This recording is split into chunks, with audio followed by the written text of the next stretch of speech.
ఎంతటి దారుణమైనటువంటి డిజాస్టర్ అంటే మెడికల్ ఎమర్జెన్సీ, హెల్త్ ఎమర్జెన్సీ ప్రకటించాల్సినటువంటి సందర్భం ఈ రాష్ట్రంలో వచ్చిందని నేనైతే అభిప్రాయపడతా ఉన్నా. హెల్త్ ఎమర్జెన్సీ ప్రకటించాల్సినటువంటి సందర్భం ఈ రాష్ట్రంలో వచ్చింది. మీరు చూసుకోండి, ఈ రాష్ట్రంలో ఇక్కడే మన పక్కన పార్వతీపురం కురుపాం హాస్టల్లో పిల్లలు సుమారుగా ఒక 200 మంది పిల్లలు కేజీహెచ్లో జాయిన్ అయినారు వైరల్ హెపటైటిస్ ఏతో. అక్కడి నుంచి ఆ పక్కనే ఉన్నటువంటి ఏకలవ్య స్కూల్కి ఇప్పుడు వైరల్ హెపటైటిస్ ఏ స్ప్రెడ్ అయిందట. ఒక 3 పిల్లలు చనిపోయినారు. గత 2 రోజుల నుంచి మళ్ళీ ఇంకొక వార్త వింటూ ఉన్నాం మనం. గుంటూరు జిల్లా అన్నపర్రు అన్న గ్రామంలో బీసీ హాస్టల్లో చదువుతున్నటువంటి విద్యార్థులు ఒక 70 మందో 100 మంది పిల్లలు హాస్పిటల్లో జాయిన్ అయ్యారు. Guntur medical college, Guntur general హాస్పిటల్లో జాయిన్ అయినారని. ఏమంటే ఫుడ్ పాయిజన్. ఇంకో పక్క చూస్తే ఓ 10 రోజుల నుండి పిహెచ్సిలో పనిచేస్తున్నటువంటి డాక్టర్లు అందరూ కూడా విధులు మానేసి ధర్నాలు చేస్తున్నారు. వాళ్ళంతా ఇంచుమించుగా 10 డేస్ నుంచి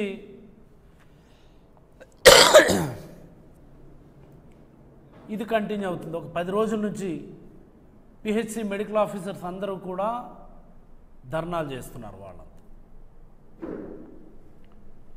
మొన్న 10వ తేదీ నుంచి, అంటే 3 డేస్ అవుతుంది ఈ రోజుకి, ఆరోగ్యశ్రీ ఆపేస్తున్నారు పూర్తిగా. అన్ని ఆరోగ్యశ్రీ హాస్పిటల్స్ ఎదురుగా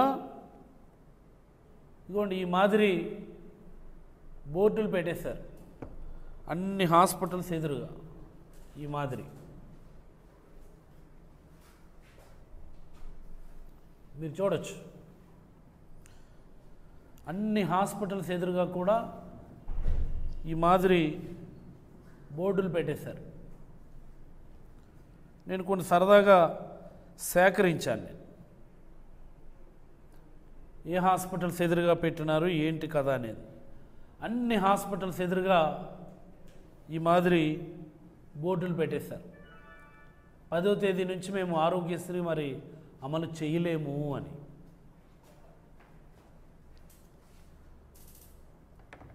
ఇంకో పక్క చూస్తే మెడికల్ కాలేజీలను అమ్మేసేటటువంటి ప్రక్రియ, మాకెవడేం చేయగలడు అన్నటువంటి తలబిరుస్తూ ఈ ప్రభుత్వం మొదలుపెట్టేసింది. మెడికల్ కాలేజీలను ఎవరైనా ప్రైవేటీకరణ చేస్తారా? ఇంత సిగ్గుమాలిన ప్రభుత్వం దేశంలో ఎక్కడైనా ఉంటుందా?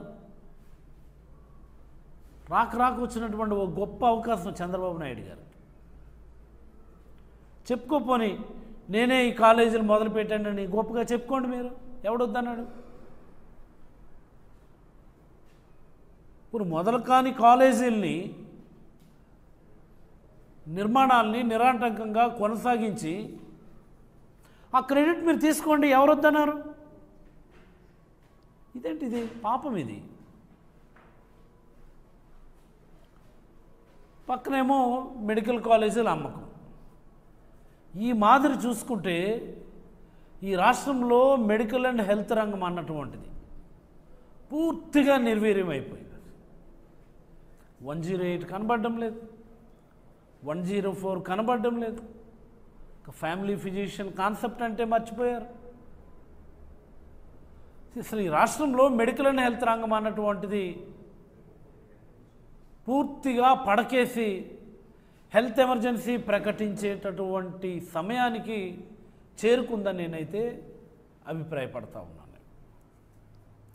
మనం ఒకసారి ఆరోగ్యశ్రీ గురించి మాట్లాడుకుందాం. మనం ఆరోగ్యశ్రీ మొన్న 10వ తేదీ నుంచి ఆరోగ్యశ్రీ సర్వీసెస్ని పూర్తి స్థాయిలో నిలిపివేస్తామని ఒక 1 నెల రోజుల నుంచి నోటీస్ ఇచ్చినారు. 2700 కోట్లు బకాయిలు ఉన్నాయి వాళ్ళకి. 2700 కోట్లు బకాయిలు ఉన్నాయి. అన్లెస్ అదర్వైజ్ మీరు డ్యూస్ క్లియర్ చేస్తే తప్ప మేము మరి సర్వీసెస్ కంటిన్యూ చేయలేమని చెప్పి ఆశా అసోసియేషన్ వాళ్ళు, అంటే ఆంధ్రప్రదేశ్ స్పెషాలిటీ హాస్పిటల్స్ అసోసియేషన్ వాళ్ళు నోటీస్ ఇస్తే కనీసం ఈ ప్రభుత్వానికి చీమ కుట్టినట్టయినా కూడా అనిపించకపోవడం అత్యంత బాధాకరం. చీమ కుట్టినట్టు అనిపించలా.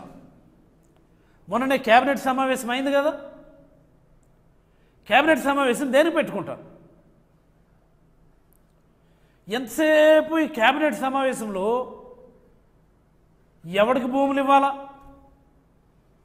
పలానోడికి ఇంత ఇన్ని ఎకరాల భూములు ఇస్తే మనకి ఇంత డబ్బులు వస్తాయి, ఈ మాటలు, ఈ డిస్కషన్స్ తప్ప క్యాబినెట్ సమావేశాల్లో ప్రజలకు ఉపయోగపడేటటువంటి చర్చలు ఏమైనా జరుగుతున్నాయని నేను అడుగుతా ఉన్నాను. ఒక్క క్యాబినెట్ సమావేశంలో అయినా సరే ఆన్గోయింగ్ ఇష్యూస్ మీద చర్చలు జరుగుతూ ఉన్నాయా? ఆరోగ్యశ్రీ ఆపేస్తామని చెప్పి నోటీసులు ఇస్తే దానిపైన చర్చించదా cabinet?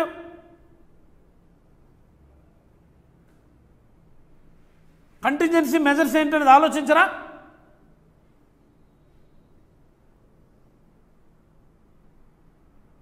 Health minister, finance minister, chief minister ఏం చేస్తున్నారు నాకు అర్థం కాదు.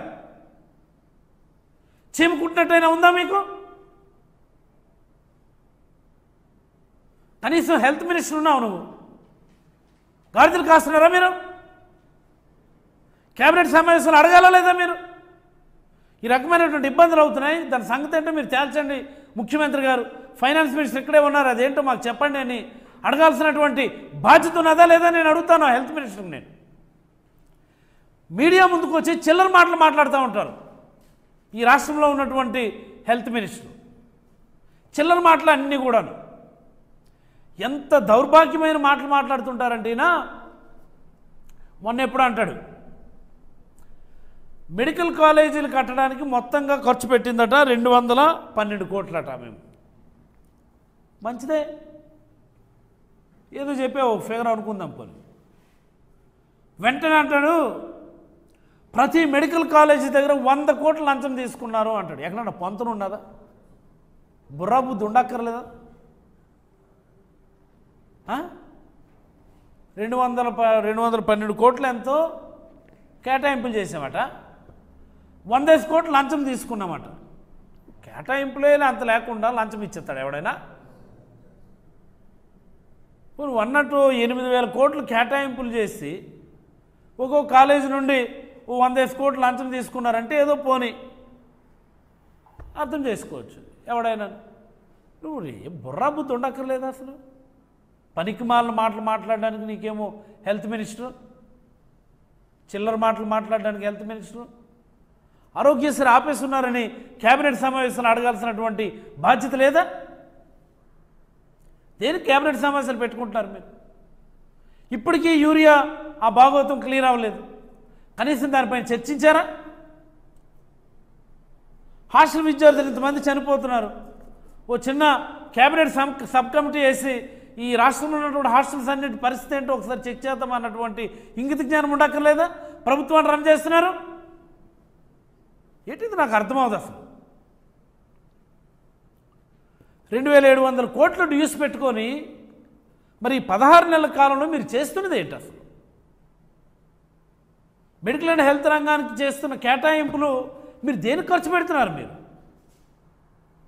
బడ్జెట్లో మీకు కేటాయించినటువంటి డబ్బులన్నీ మీరు ఏం చేస్తున్నారు? మీరు ₹1 డబ్బులు మీరు క్లియర్ చేయకుండా మీరేం చేస్తున్నారు? మీరు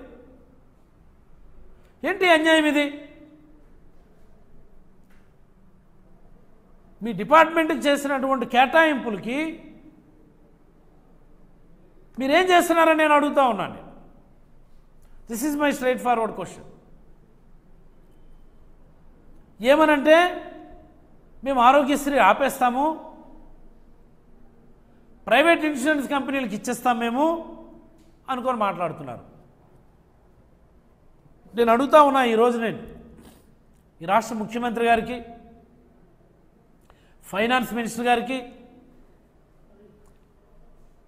హెల్త్ మినిస్టర్ గారికి మీరు చెప్తున్నటువంటి ప్రోగ్రాం ఏదైతే ఉందో, ప్రైవేట్ ఇన్సూరెన్స్ ప్రోగ్రాం ఏదైతే ఉందో, అసలు అది ఎలాగా ఈ రాష్ట్రానికి మంచి చేస్తుంది చెప్పండి. ఈ రాష్ట్రానికి దానివల్ల ఏంటి జరిగే మంచి ఏంటో మీరు చెప్పండి. ఇప్పుడున్నటువంటి ప్రోగ్రాం, ఆరోగ్యశ్రీ ప్రోగ్రాం ఏదైతే ఉందో, ఎగ్జిస్టింగ్ ప్రోగ్రాం, దానిపైన మీకు ఏమైనా కంప్లైంట్లు ఉన్నాయా? ఇదిగో ఇలా చేస్తే